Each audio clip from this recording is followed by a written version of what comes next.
Hello, we're glad you've joined us for this live webinar, Easy Automation Solutions, Better Results. I am Judy O'Rourke of LabRoots, and I'll be moderating this session. Today's educational web seminar is presented by LabRoots, the leading scientific social networking website and provider of virtual events and webinars advancing scientific collaboration and learning. It's brought to you by Beckman Coulter Life Sciences. This webinar is actually the first presentation in a three-part series on laboratory automation solutions for smaller labs and those less familiar with automation who are interested in standardizing workflows and saving costs through improved efficiency and results. This year, Beckman Coulter Life Sciences is celebrating 30 years in automation as they continue to provide liquid handling solutions to help accelerate reliable results that drive scientific discovery. Beckman offers a full range of flexible and scalable Biomek automated workstations and integrated systems to automate genomic, cellular, protein, and other workflows in a wide variety of research areas, including agriculture, cancer and infectious diseases, cardiovascular, forensics, and neurodegenerative disorders. For genomic applications, Biomek automated workstations are complemented by a growing portfolio of nucleic acid extraction and purification kits built on the company's patented solid phase reversible immobilization, SPRI, magnetic bead technology. Let's get started. This webinar has been approved for continuing educational credits. Please click on the CE button at the bottom left corner and follow the process to receive your credits. You can pose questions to the speakers during the presentation while they're fresh in your mind. To do so, simply type them into the Q&A box, which will open when you click the green Q&A button at the lower left of the presentation window. Questions will be answered after the presentation. To enlarge the slide window, click on the screen icon in the lower right-hand corner of the slide window. If you experience technical problems seeing or hearing the presentation, just click on the support button found at the top right of the presentation window, or report your problem by clicking on the green Q&A button at lower left. I now present today's speakers, David Horvath, MS, and Zach Smith, MS, who are both senior application scientists for Beckman Coulter Life Sciences. David automates proprietary and third-party next-generation sequencing chemistry. He has a Master's of Science in Medical and Molecular Genetics from the Indiana University School of Medicine. David's career experiences span a broad range of life science fields, including forensic DNA analysis, medical diagnostics, and agricultural biotech. Zach automates proprietary and third-party next-generation sequencing kits. He has a Master's in Environmental Science from Indiana University. Previously, Zach worked at the university's Center for Genomics and Bioinformatics as a project scientist. David will now begin his presentation. Thank you, Judy, and thank you to all of our attendees. I'm glad to have you with us this morning, or I guess evening, depending on where you're at. As Judy mentioned, this is part one of a three-part webinar series, and so today we'll be talking about introducing customers to automating NGS workflows. We'll continue in June with the second part of DNA and RNA sequencing sample prep, and then go into a little more detail on specific methods ranging from simple to complex. The third part of the series is entitled Mission Possible, Automating NGS Sample Prep for Challenging Samples and Niche Applications. So we'll be discussing some of the applications that are becoming available for niche markets and how we address challenges of manual processing for those chemistries.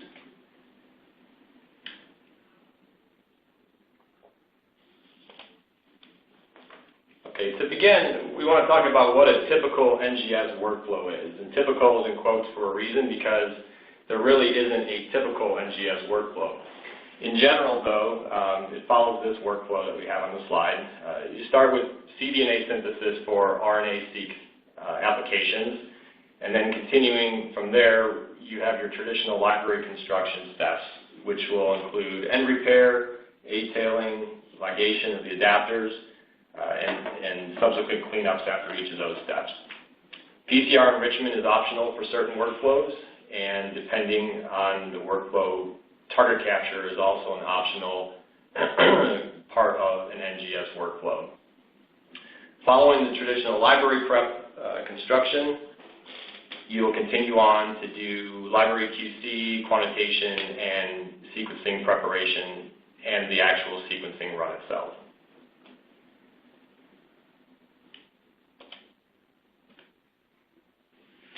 So although most NGS workflows follow this consistent path, the specific workflow can vary greatly for each application.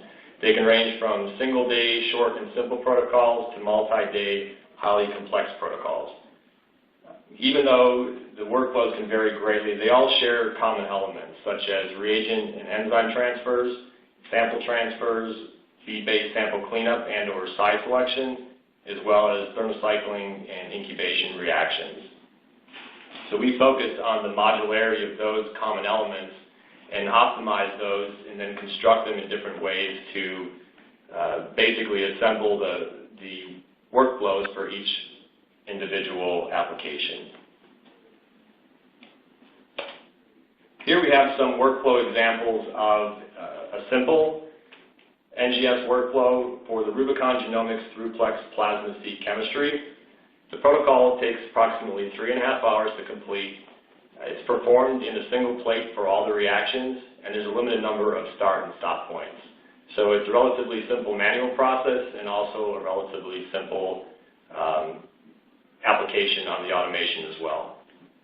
The first column here, it's a little bit hard to see all the detail, but that's basically your library construction, and the second column is an optional cleanup following your library construction. The next example gets into more of, I guess, a typical workflow as far as complexity is concerned, and this example is for the Illumina TrueSeq Nano DNA chemistry. It's approximately a one-day protocol. It involves multiple reactions and cleanup plates and has multiple start and stop points. And to continue on to a difficult or highly complex method example, this is an example of the Illumina TrueSeq RNA access method, which is approximately a 3-day protocol. It includes target capture following library construction or adapter ligation, and it has an increasingly larger number of Labware and consumables due to the overall length of the process, and it's highly complex with numerous start and stop points. So again, all these workflows follow a series of reaction setups, incubations, cleanups, etc. It's just the length of the application and the complexity of how those steps are pieced together to create the overall workflow.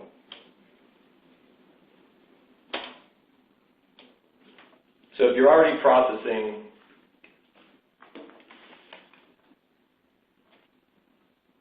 if you're already processing NGS samples by hand, you know the challenges of the NGS workflow.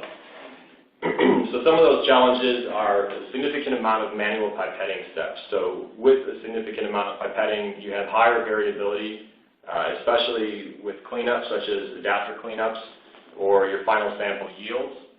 Often it requires skilled pipetting. So what I mean by that is transferring of viscous liquids, in-well tip mixing, or preventing magnetic bead carryover while transferring supernatant off of a plate.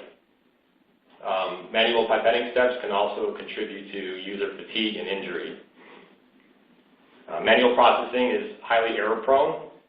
Some examples would be sample and or index transfer mix-ups, sample normalization errors, master mix recipe calculation errors, and pipette volume setting errors. So basically setting your pipette to the wrong volume, affecting reaction chemistry, bead ratios, etc., that are important for cleanup or size selection. In addition, manual processing provides limited throughput and reduced data generation. Small labs, or any lab for that matter, they're always limited in personnel resources. How many people you have to get the work done, whether you have a small amount of work or a large amount of work, people always are the limiting factor in how much you can get done.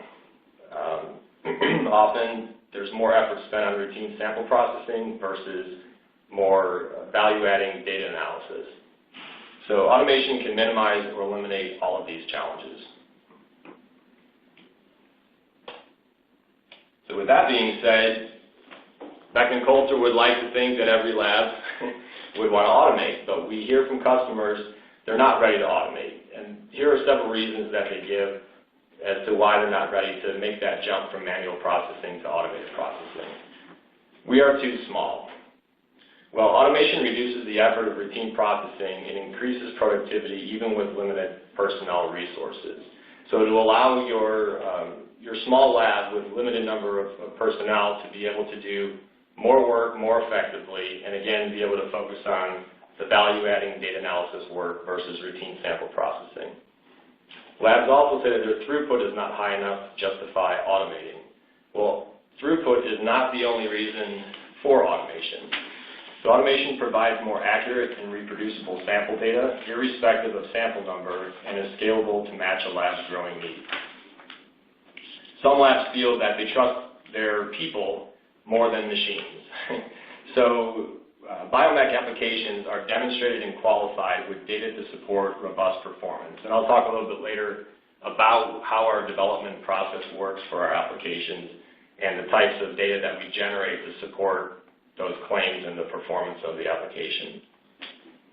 Budgets are always limited, whether you're a small lab or a large lab. So automation can provide significant savings over manual processing through reduced labor or overtime pay, reduced rework caused by human error, and reduced consumable usage via efficient Labware and tip handling. So encourage labs to look at the big picture of how automation can fit into their workflow and provide an overall cost savings as compared to manual processing. And lastly, we don't have the expertise to operate and maintain laboratory automation. So Biomek software is full-featured and easy to use, which makes it the right solution for either the novice or experienced user.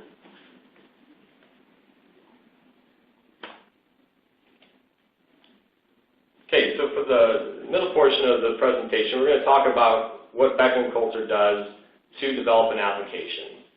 So we're going to start with market research, followed by building collaborative partnerships, scoping the requirements and features of the application, and then begin the development process, where we develop and optimize the method, test the method with real reagents, and generate data, and then produce content such as tech notes, application notes, posters, webinars such as this, which go through an internal and external review process. That's followed by installation of the applications at the customer site, and then post-installation support. So I'll go over some details on each of those parts of our development process. To start with, we have market research. We're looking out into the field to see what applications are in demand, and we gather that feedback from various places, whether that's trade shows, customers, publications, journal articles, et cetera, to see what people are doing in their research. And we utilize that to set a queue up to prioritize which applications we're going to focus on development. When we select the applications to develop, we want to build collaborative partnerships with the chemistry vendors and key research institutions. So they're great partnerships. We work to ensure that the chemistry is being automated in the manner in which it was intended to be run manually. So working with the chemistry vendors to ensure that the data quality comes out automated the same as it does manually, if not better. And we partner with key research institutions, customers who are either using this chemistry already by hand or have an interest in automating this chemistry in their lab. And we use them as a real-world case example for processing these samples in a customer's lab. So we generate data together and ensure that through that partnership that we have a robust and reliable solution to go out to our broader customer base. So after those collaborations are made, the next step is to scope out the requirements and features for the particular application. The goal is to develop a template method that can be readily deployed to customers. A template method is going to be a method that covers the majority of options and workflows that we expect to see out in the field, but still be flexible enough to offer configuration for user-specific needs once it gets out into the field. We focus on things such as throughput, capacity, walk-away time. We consider various accessories and integrated devices that are required to perform the various workflow steps. Workflow options such as sample number, safe stop points, any type of manual interactions for thermocycling that might be needed. All those are considered while scoping out the method, as well as the instrument platform selection. Okay, so I'll talk about our instrument platforms. We have multiple configurations which provide flexible throughput and capability to handle any NGS workflow. The Biomek 4000 is our introductory benchtop model. It's sized just right for low to medium throughput labs. Typically, we develop applications anywhere from 1 to 24 samples on this instrument. While it can handle greater numbers of samples, it's usually limited to that number so that walk-away capability and efficiency is still realized on that platform. It has a pod that has interchangeable pipetting tools, so there's single tools and 8-channel pipetting heads. It also has interchangeable grippers, so you can have the ability to move labware on the deck and not have them be fixed in one spot. The deck layout below is a typical example of our NGS setup for the Biomek 4000. It includes an orbital shaker, static Peltier device for keeping reagents chilled. The next platform is our Biomek NXP, and that's going to be our mid-sized unit. It's capable of medium to high throughput workflows up to 96 samples. It has various pod options. It's a single pod, which can be either a span-8 or a multi-channel pod, the multi-channel having options for either 96 or 384 wellhead. It also has the capability of enhanced multi-selective tip pipetting, which is a multi-channel head that has capability to pipette single rows, single columns, or even individual wells. So it provides some flexibility of a span system while still providing the efficiency of a multi-channel head. There's approximately 16 deck positions in a highly customizable deck, allowing an increase in capacity over the Biomek 4000. And again, an example of our typical NGS deck setup below. With a static Peltier in the back left corner, there's an orbital shaker in the back middle, trash chute on the right, and the two positions on the far left are stacking positions. So that increases capacity for additional tip storage or plate storage. And lastly, we move into our Biomek FXP, which is our largest platform. It's a high throughput, it's a fitting system for high throughput or complex workflows up to 96 samples or more. And I should stress that the size or the amount of throughput you have and the size of your lab doesn't necessarily dictate the size of the instrument that would be right for you. If the workflow requirements for your particular application require a lot of cleanups and a lot of enzyme transfers, then having a dual pod system, regardless of throughput or total capacity, is still beneficial to your lab. So the Biomek FXP can be configured with a combination of two pods, a multi-channel 96 or 384 wellhead, as well as a span 8 pod. You can have two multi-channels, a multi-channel and a span, and the option of those. And the deck is highly configurable. It offers a larger deck than the NX or the Biomek 4000 with approximately 20 deck positions. The example NGS deck layout that we have below includes the integrated T-robot, which is our integrated thermocycler on the left.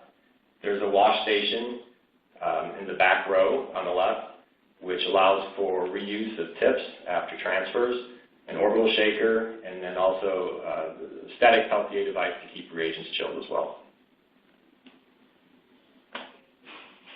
Okay, continuing on to scoping options and things that are considered when developing a method, we have options for Labware Selection, heating and cooling, orbital shaking and tip mixing, and tip utilization. So Labware Selection could be tubes versus plates. What's the right labware for your application? It can be based on sample number, dead volume in the tube, what capacity you need for your sample. We have options for reagent reservoirs. Whether it's a full plate reservoir, we have modular reservoirs as shown in the center picture below, which can hold different volumes of reagents based on the amount needed for each application. The right modular reservoir is matched to the volume to reduce dead volume. There's necessary magnetic plates for bead separation, with the example picture on the bottom left there. And then thermocycler lids might be another Labware option that's needed with integrated thermocycling on your deck. There's considerations for tip mixing versus shaking. Orbital shaking delivers fast, efficient plate mixing. It reduces tip usage and provides uniform results. Whereas tip mixing works well for larger volumes. It prevents cross-contamination with Labware that's at or near well capacity. So if you have a well that's almost full, orbital shaking isn't the right option for that particular mix step. So tip mixing will be deployed for those purposes. And tip mixing can also access tubes or Labware that are not compatible with orbital deck, with an orbital shaker deck, like a 6x4 aluminum tube rack, a heavy aluminum tube rack that will not fit on our orbital shaker. Heating and cooling options. Peltier units are easy to use. They heat and cool. There's various adapters that can be fit onto the surface of the Peltier to accommodate various Labware, so round bottom wells, flat bottom, PCR adapters, etc. It's an open position, so there is no plate sealing, so considerations have to be made for higher temperatures and evaporation. There's a slower ramping and cooling speed than thermocyclers have, and it's not ideal for all applications, such as high temperatures because of evaporation issues. Thermocycling can be integrated. It can be integrated on all of our platforms, Biomek 4000, NXP, or FXP. And the thermocyclers provide a true walkaway solution, not having to interact with a method for every incubation that you need to perform. And if you're familiar with some of the longer applications, there's multiple incubations that take place, which would require multiple user interventions for off-deck thermocycling. So this allows the instrument to move the plate automatically to the thermocycler and continue the method without any user intervention. The plate sealing lids prevent evaporation, and then the T-robots are compatible with commonly used PCR Labware. And we continue to do development work to integrate additional manufacturers' thermocycling components as well. So tip selection. Choosing the tip type is important depending on the type of reagent you're transferring to, the type of Labware you're trying to access. So our tips come in various volume ranges from 20 microliters up to 1,000 microliters.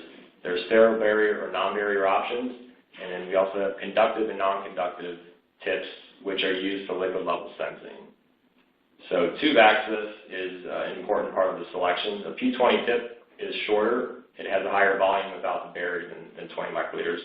And this might be the right option for a shallow microtiter plate, whereas a P50 is a longer tip, it's more slender, and it would work more effectively with a deep well plate.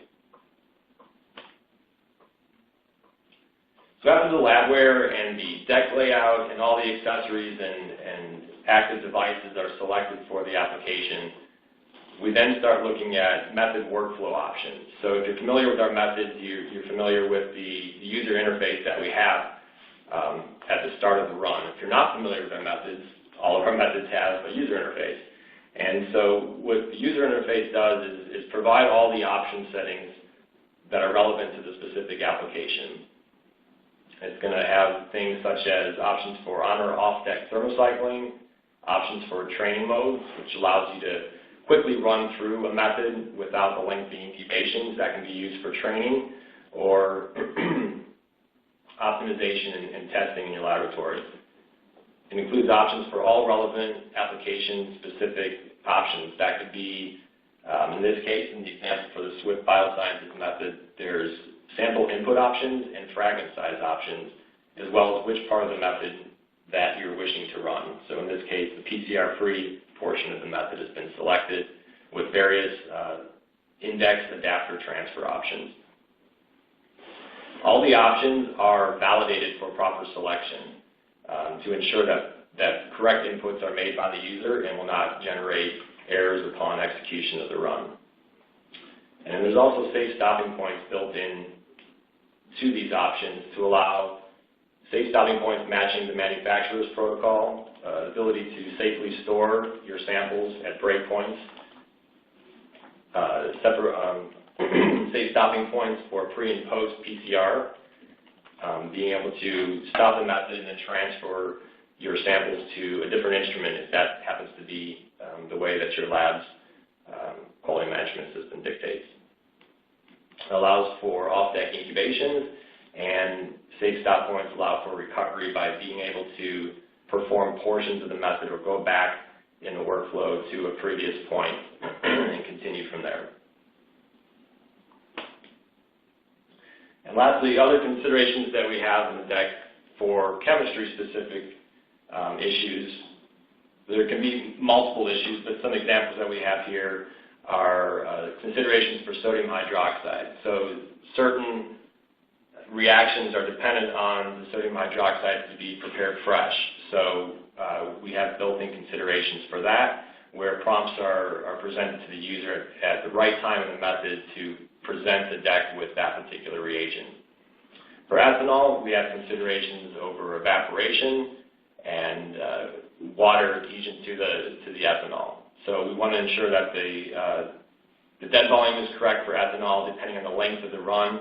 Walkaway is great, but if you have ethanol on your deck for an entire day, then we definitely have to have considerations for those types of reagents. So after all those considerations are made and scoping is set out, we begin our development and optimization process. So template methods are written to follow the manufacturer's protocol, and then we hit the lab. We have a facility here in Indianapolis with multiple instruments on all of our platforms. We use live chemistry, and the ultimate goal is to generate data with the kits that customers are actually going to use. So to start, we do thorough dry testing and logistical movement testing. We make sure that the method structure is sound, that Labware is moving where it's supposed to be, pipetting is occurring in the well at the right depth, whether it's from the bottom or from the top of the plate. When that all checks out, we move into light reagent testing. And what that is using ethanol or glycerol solutions to mimic enzyme transfers. We're the manufacturer of our bead chemistry that you see in all the NGS kits, so we have the ability to test bead dispensing and accuracy of the bead ratios in-house with our own chemistry. So we use real chemistry when possible during the light reagent testing and optimization. And then we go into optimizing and calibrating pipetting specific to each application or specific transfer. So again, with bead cleanups, size selection, volume transfers and ratios are critical. Same for any type of reaction setup. The balance of the chemistry is critical to the optimal performance of the application. So each of our pipetting techniques can be dialed in to very accurate volume transfers across the range of the pipette tip. So we spend time to make sure that that's set up as accurately as possible to generate the most robust results. Following the optimization, we move into our live chemistry testing. So we've ensured that the method is sound, our pipetting optimization is up to spec, and then we actually run real kits with real chemistry with real samples. If needed, after data is generated, we continue to do optimization that we sometimes don't see until we use the actual chemistry. And we continue to fine-tune the method until we have the results that we're looking for. So we determine those results based on generation of quantitative and qualitative data, such as bioanalyzer tracing, qPCR data, and then downstream into the sequencing data and sequencing metrics. So the next part of our process is content generation and review, and I'm going to hand off to my colleague Zach Smith, and he's going to continue with our development process from this point forward. Okay. Thank you very much, David. Thank you, everyone, for sticking with us for this long. David's done a pretty good job so far, and I'm hoping to pick up where he left off. So content generation and review process. So that's where we generate the technical and application notes to demonstrate the method capabilities and the robustness of our application. The first thing we'll do is we will have the chemistry vendor go through our data, either our QC traces from the bioanalyzer, qPCR results, or our sequencing metrics, and review those and make sure that the chemistry vendor is content with the results. As David said, we have a facility here in Indianapolis that is fully equipped for this work. We have 2 sequencers in-house, an aluminum MySeq and an XSeq 500, that we can use to generate the sequencing data we need. If we need more data, we have worked on a couple of projects that required high-seq data. We can certainly work with the vendors, or we send those out for additional data analysis. And then we'll work with the bioinformatics groups associated with the reagent vendors to analyze those data and interpret them properly. The data must meet acceptable yields for metrics for yield. The sizing must be accurate, and the sequencing metrics such as the percent rRNA contamination if you're working with an RNA method, or the percent on target for the percent on target reads for a capture method must be consistent with what the reagent vendor is seeing in the manual prep. The other thing we look for is evidence of cross-contamination. So our NGS methods are working with all open plates typically, which helps speed the workflow along because then you're not having to seal and unseal plates.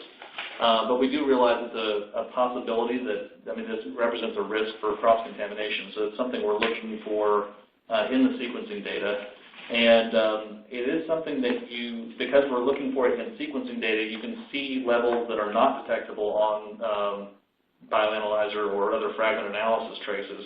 And so we feel like we really do go one step beyond what's typical in proving that our automation solutions are sound and the data, you can trust the data that's being generated. So once that review process is done, then we will generate content for public distribution, like this webinar that you've all kindly decided to show up for. And then we'll move on to application installation. So we realized that while we have we have instrument configurations that we generally suggest for NGS applications, that our customers are working with so much more because our liquid handlers really are application agnostic and they're chemistry agnostic. And so you might be doing NGS applications, you might be doing some cellular or protein work, and so we don't force a customer to buy a specific configuration for their instrument. So we recognize that the applications, therefore, that we develop need to be flexible in their design and that they can be configured properly. So during the course of application installation, our field application specialist will go through and they will implement the method on your instrument, and they will perform a whole range of on-site pipetting optimizations and on-site testing, frequently going through a logistical test to make sure the Labware is moving properly, that your stack offsets are correct, and then they'll go through some pipetting testing and actually go through a complete water run, typically while they're at a customer site, so that you can verify that the pipetting is on target. And then after the application is installed, we have an entire group that provides tech support for these applications and other groups that provide service support for the hardware. And then we have another third group that provides training and host user group meetings for our customers. So the reason why we do this is it's not like we're just going to go through and airdrop in an application into your site and expect you to just know how to use it. We do backstop our applications with a very extensive group of people that do various varieties of support for our customers. So there's some other additional software features beyond Biomek software that I wanted to touch on during the course of this presentation, both of which are fairly new, Biomek Method Launcher being the newest. But these are software packages that we have developed because we feel like we can offer an improved user experience and better data management and handling during the course of the method being run. So, during the course of the average day, you'll come to your Biomek and you'll say, I want to run a method. All right, well, are we sure we picked the right project? And am I working with the most recent version of my method? Or usually what we find out is our normal Biomek method or Biomek operator is on vacation and the PI wants me to run an assay and I really need some help with this. So for those reasons and several others, oh, and by the way, this is what our standard user interface looks like. So if you were to open up the editor on your controller, this is what you would see. It's fairly straightforward to use. As far as programming is concerned, the UI gives you a GUI-based interface for building methods and building out software solutions if you want to do that.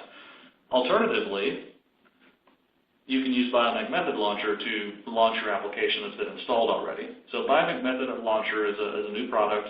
It has two components to it. One is the launcher interface, which you're seeing here, and the other one is guided Labware setup. Those are the two primary components here. So the launcher allows you to interact with your instrument without actually running the editor software. So you would just go in and begin Biomek Method Launcher, and your applications would be listed out there on the launcher, and there would be icons that allow you to select the right one. You can also perform manual control on the instrument through the launcher as well, just by clicking down on the manual control tab, and it will bring up a whole variety of options that you can use to run the instrument. Once you've selected your method, say for example you want to run Illumina TrueSight HLA version 2, an HTML-based user interface would pop up, and it would give you the options you need to run the method, how many samples you want to process, and which components of the method that you want to run. We build these UIs in such a way that they're easy to operate and should be fairly straightforward for any operator to employ. The other component of Biomek Method Launcher is a new step called Guided Labware Setup. So Guided Labware Setup will step you through on a plate-by-plate, tip-box-by-tip-box process to set the deck up in such a way that it is properly set up. And one of the things it really does nicely is that it will go through and will show you side views of stacks of Labware, so you can see that on the right-hand side of your screen. And for reagents that are deployed in troughs, or you have master mixes that you need to create, all those setup instructions are included in the individual Labware descriptions. Additionally, you can print off the guided Labware setup as a PDF, and you can take those setup instructions back to your bench, where you can go and make up your master mixes. The other thing you can do is with those PDFs is those PDFs could be uploaded to a LIMS system, for example, or copied into a lab notebook to show the user, this is what I've done on this particular day. It's a really powerful interface, and I like it quite a lot, actually.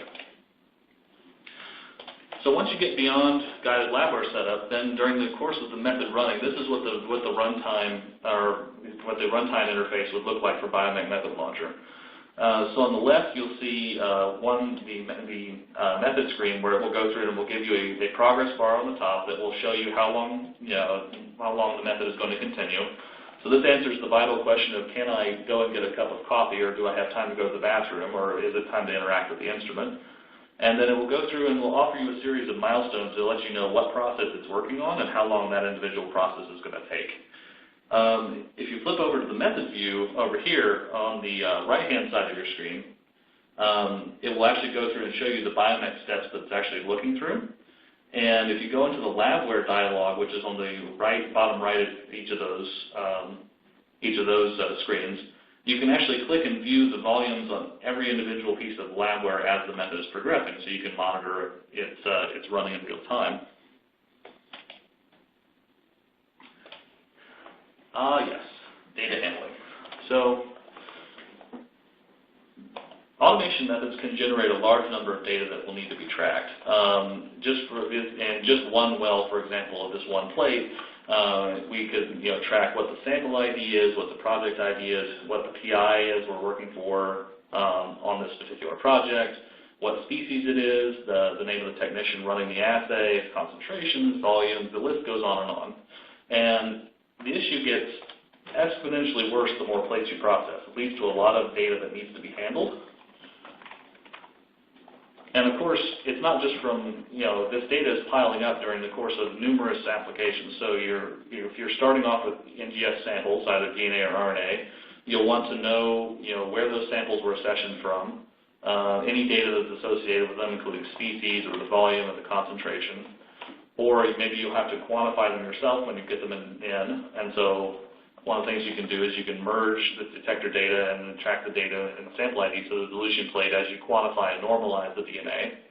Then there's the matter of doing your NGS library prep, and so at that point you'll want to track what samples are associated with what indices so that you can demultiplex samples later. And then you'll want to export some of that data into the Illumina Experiment Manager for your sample sheet. And then also extend that data to the LIMS system if your lab has one for downstream analysis. So DART 2.0 stands for Data Acquisition and Reporting Tool. Is a Biomek database, or is a software package that works with Biomek and SQL to generate a repository that will track all of that information on a per-plate basis.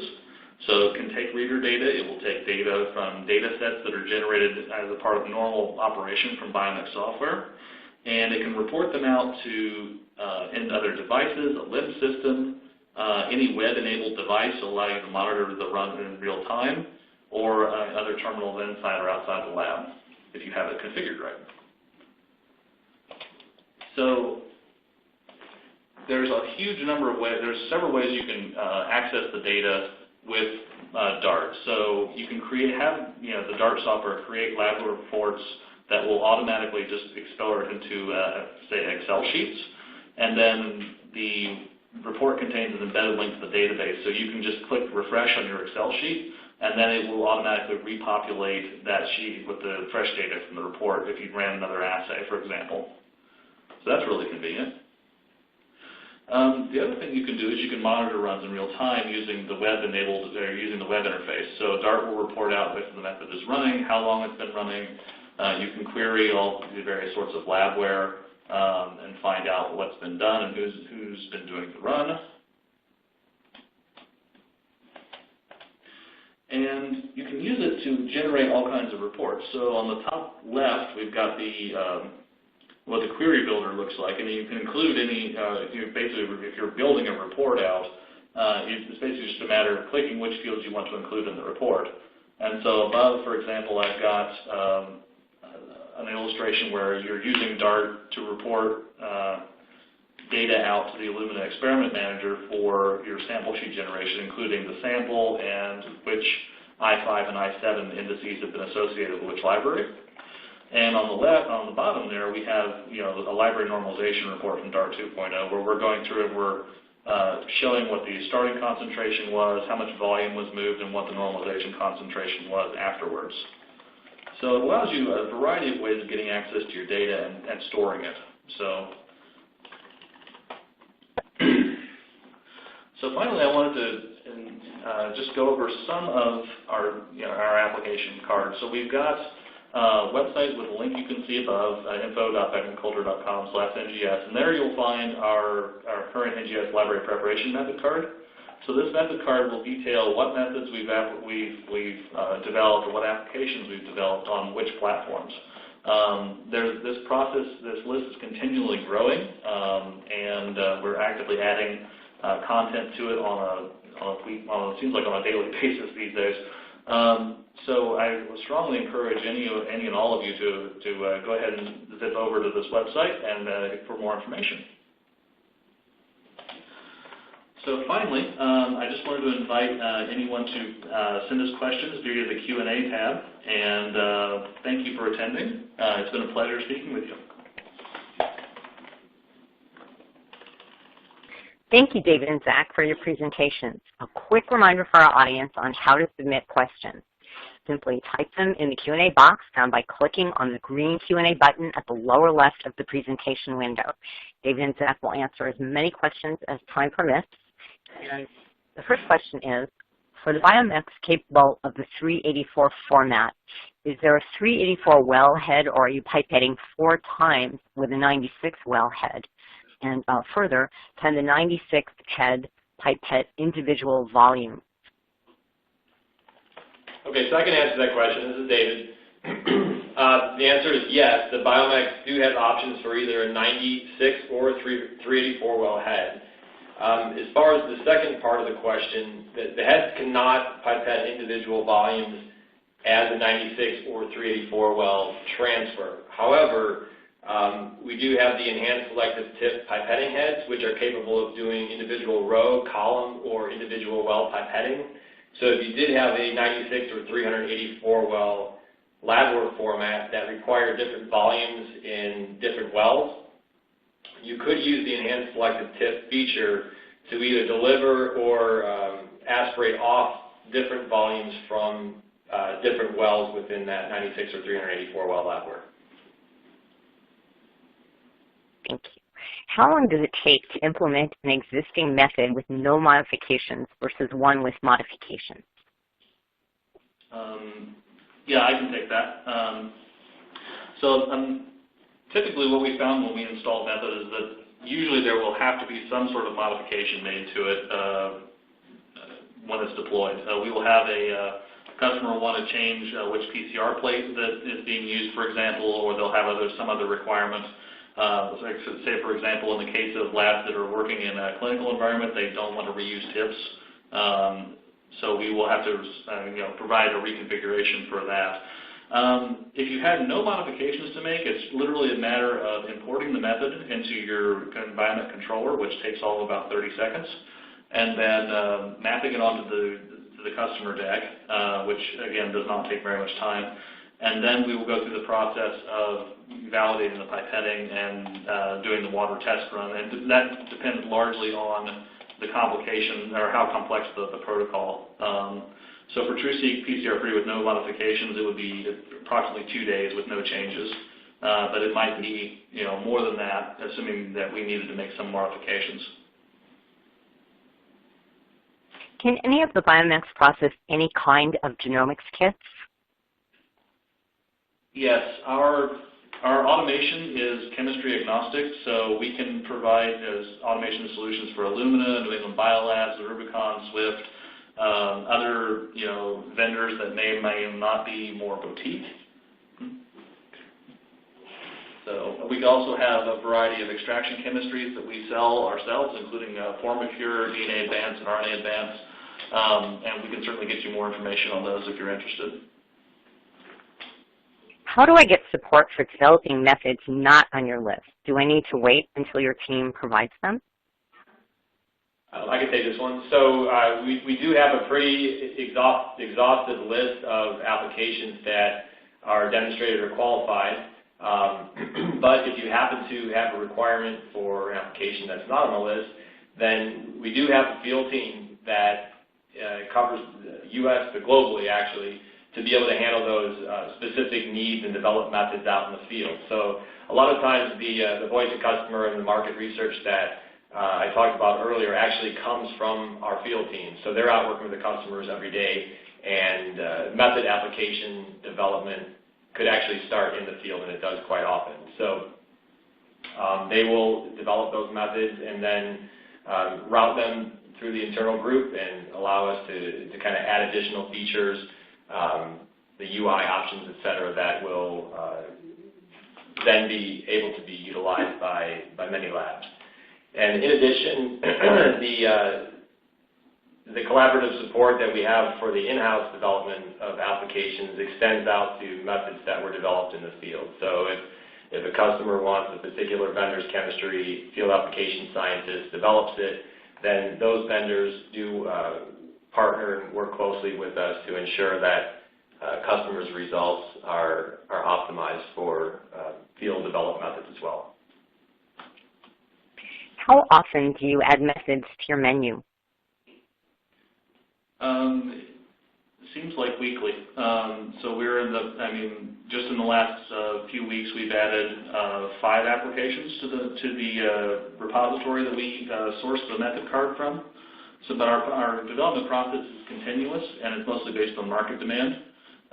So we have a focus on providing more solutions for small labs now, so you'll see an increase in the cadence of Biomek 4000 and Biomek NXP methods. What's the pipetting volume range for your system? I can handle that one too. So for the Biomek 4000, we can pipette anywhere from 1 to 1,000 microliters, depending on the tip that's loaded and the head that's used. For a 1 microliter transfer for a P20 tip, the precision is, the inaccuracy is 5%. For a P1000 tip, for a 1,000 microliter transfer, it's 2% inaccuracy. For our SPAN8 systems, we can pipette accurately down to half a microliter with an accuracy of approximately 5%. We do actually have a application note around that we can certainly give to people if they're interested in seeing some of the data. Is there any project to get low retention tips from Beckman? I can answer that. Basically, the plastic that we use it's always, I guess they call it virgin polystyrene. It's not recycled. And the tips all of our tips are essentially spec'd out to be low retention. And a lot of the pipetting optimization also increases the recovery from samples and liquids within the tip. So for viscous liquids, slower pipetting helps deliver controlled delivery of the viscous liquids, ensures optimal recovery. But again, all of our tips are considered to be low retention. Can you link the sample tracking to LabGuru? That's a good question. I'm looking at LabGuru now. Okay. I don't see why not. As long as LabGuru is able to handle, CSV formatted files that the sample tracking could generate, I would need to know specifically more about that particular application before I could offer you a solid yes or no. Okay, give us a moment to see. Let's see additional questions are flowing in. Hang on 1 second.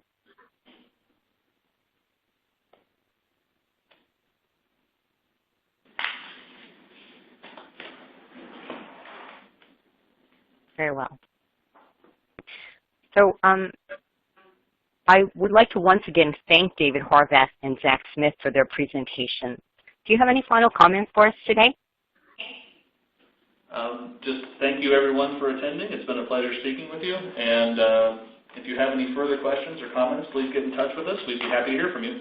All right, and we'd love to have you join us again on parts 2 and part 3 of our webinar series. Again, those are titled DNA and RNA Sequencing Sample Prep for Part 2. That'll take place on Thursday, June 23rd, same time. And Part 3 is entitled Mission Possible, Automating NGS Sample Prep for Challenging Samples and Niche Applications. And that will take place on Thursday, July 28th at the same time, 8 o'clock a.m. Pacific and 11 Eastern. I'd like to thank the audience for joining us today and for their interesting questions. We'd also like to thank our sponsor, Beckman Coulter Life Sciences, for underwriting today's educational webcast. As a reminder, in case some of you missed what the speakers just told you, the webinar is first part of a 3-part series, so save the dates for the upcoming presentations. Part 2, DNA and RNA sequencing sample prep, automating simple to complex methods, will be presented on June 23rd. And Part 3, Mission Possible, automating NGS sample prep for challenging samples and niche applications, will be presented on July 28th. Registration is now open for both of these webinars, so feel free to visit the LabRoots website to confirm your attendance today. This webinar has been approved for continuing education credits. Please click on the CE button at the bottom left corner and follow the process to receive your credits. This webcast can be viewed on demand through November 19th, 2016. LabRoots will alert you via email when it's available for replay. We encourage you to share that email with your colleagues who may have missed today's live event. Until next time, goodbye.